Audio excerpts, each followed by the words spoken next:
A gente seguir falando a respeito do que está acontecendo fora do Brasil, mas olhando para as expectativas de negociação entre Estados Unidos e Irã. A delegação americana, chefiada pelo vice de Donald Trump, J.D. Vance, deve deixar Washington hoje em direção a Islamabad, capital do Paquistão, país mediador das conversas entre os dois países. Donald Trump tem mostrado otimismo sobre fechar um acordo à medida em que o cessar-fogo se aproxima do fim. Priscila Yasbeck é quem traz os detalhes para a gente ao vivo. Priscila, muito bem-vinda, muito bom dia para você. Oi, Clarissa, bom dia a você, a todos que nos acompanham. J.D. Vance, então, deve partir de Washington nesta terça-feira, na manhã dessa terça-feira, rumo a Islamabad, a capital do Paquistão, para essa segunda rodada de negociações. Ele será acompanhado por Steve Witkoff, o enviado especial para assuntos internacionais, e também o genro de Donald Trump, Jared Kushner, que também que tem participado, inclusive, de outras rodadas de negociações internacionais, também participaram da negociação feita entre Israel e o Hamas. E nos bastidores, o que a CNN apurou é que os assessores de Trump acreditam que ele está atrapalhando os progressos de uma negociação que poderia ser mais rápida, ao dizer que os iranianos teriam concordado com todas as exigências dos Estados Unidos, e eles dizem que o Irã não vai negociar sob ultimato. O Irã já falou isso. Então, a avaliação desses assessores próximos a Donald Trump, segundo a apuração da CNN, é que Trump não está ajudando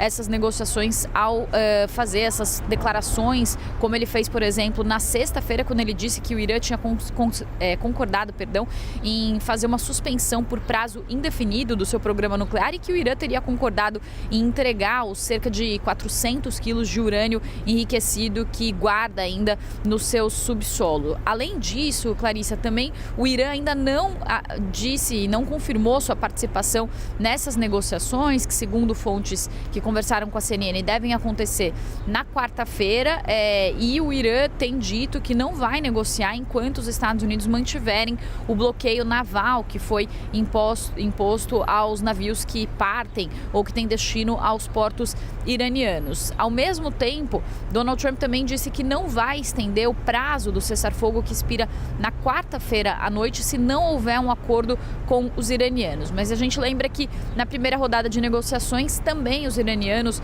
até poucas horas antes das reuniões começarem, tinham dito que poderiam não participar das negociações por causa de exigências consideradas irracionais por parte dos Estados Unidos, e no fim eles acabaram participando sim da rodada de conversas. Então esse pode também ser mais um blefe por parte dos iranianos. Trump ontem disse que os iranianos devem negociar, e que se eles não negociarem, eles vão enfrentar problemas como nunca viram antes, e ele falou que espera que os Estados Unidos, que eles façam um acordo justo e reconstruam o país dele, e disse que ao fazer isso eles não vão ter uma arma nuclear.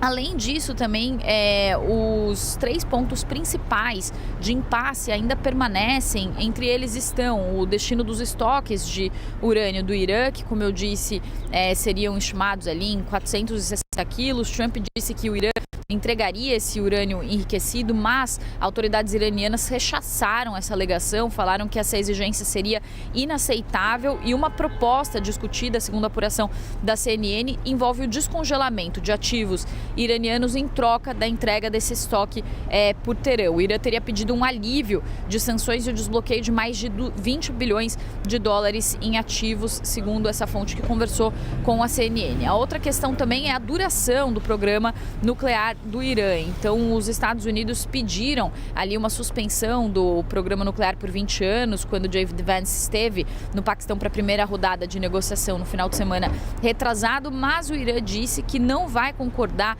e não vai aceitar ser uma exceção ao direito internacional. E o Irã diz isso porque, como signatário do Tratado de Não Proliferação Nuclear, ele tem o direito de enriquecer urânio para fins civis. E o que os Estados Unidos falam em alguns alguns momentos, Donald Trump até discorda em alguns momentos de J.D. Vance nesse sentido, é que ele não queria nenhum tipo de enriquecimento de urânio no Irã, ou seja, ele queria a eliminação por completo do programa nuclear iraniano, então esse também é um segundo impasse. E a terceira questão principal é a reabertura do Estreito de Hormuz, lembrando que o Irã, durante esse conflito, que já dura 7 semanas, realizou diversos bloqueios ao Estreito de Hormuz. O mais recente foi no sábado, depois que Donald Trump e também o chanceler iraniano tinham confirmado a reabertura do Estreito de Hormuz. Mais uma vez, o Estreito foi fechado, segundo o Irã, porque os Estados Unidos não tinham suspendido também o bloqueio naval aos navios com destino aos portos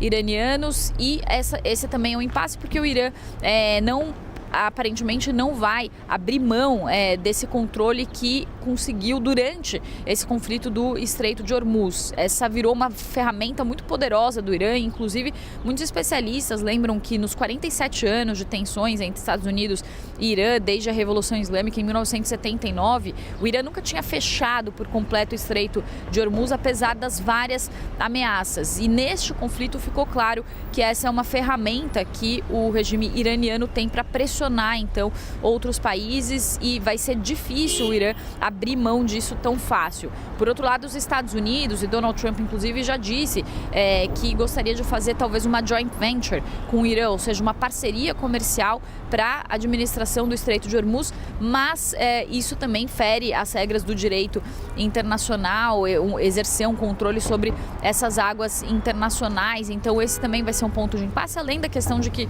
o Irã vem cobrando, tem relatos de que ele vem cobrando pedágios de embarcações que passam pelo Estreito de Hormuz, cerca de 2 milhões de dólares por embarcação que passa no Estreito de Hormuz. Isso está ajudando, inclusive, vinha ajudando o Irã a obter receitas, e com perspectivas de que o Irã poderia conseguir uma receita de 70 a 90 bilhões de dólares anuais se de fato continuasse a pagar esse pedágio. Então esse é mais um ponto de impasse. Portanto, Clarissa, além da dúvida sobre participação do Irã, que pode ser um blefe ou não, há uma dúvida muito grande também sobre como eles vão resolver esses impasses. E o que alguns especialistas que acompanharam também outras negociações anteriores entre Estados Unidos e Irã lembram é que, por exemplo, quando houve a crise dos reféns em 1979, o governo de Jimmy Carter demorou 444 dias para conseguir negociar a libertação dos reféns. Isso só aconteceu no governo de Ronald Reagan. Além disso, no governo de Barack Obama, quando foi firmado o acordo entre Estados Unidos e Irã, esse acordo levou 20 meses para ser firmado. Então, se houver algum tipo de acordo, ambas as partes precisam disso nesse momento. Os Estados Unidos, porque Trump sofre pressão interna por causa de inflação, por causa da sua base política, que não quer ver novos conflitos externos. E o Irã, porque esse bloqueio naval dos Estados Unidos também prejudica sua venda de petróleo para parceiros importantes, como a China. Também já mais de 13 mil alvos foram atingidos dentro do Irã. Então os dois querem esse acordo. Mas o que muitos dizem aqui é que esse acordo seria uma espécie de esboço de um acordo que pode ser detalhado mais adiante, que as partes não vão conseguir fazer um nível de detalhamento em um acordo firmado em poucos dias, se isso chegar a acontecer nessas conversas no Paquistão. Então, algumas questões, por exemplo, sobre como seriam as inspeções feitas sobre o programa nuclear do Irã, o que significa o Irã não ter um programa nuclear, como seria feita a remoção de urânio do subsolo iraniano. Todas essas questões em detalhes não devem ser resolvidas nesse momento. Então, se sair algum tipo de acordo, porque ambos os países precisam disso nesse momento, deve ser um esboço sobre o que pode vir a ser um acordo mais detalhado e que vai requerer mais conversas adiante. Eu volto com você, Clarissa.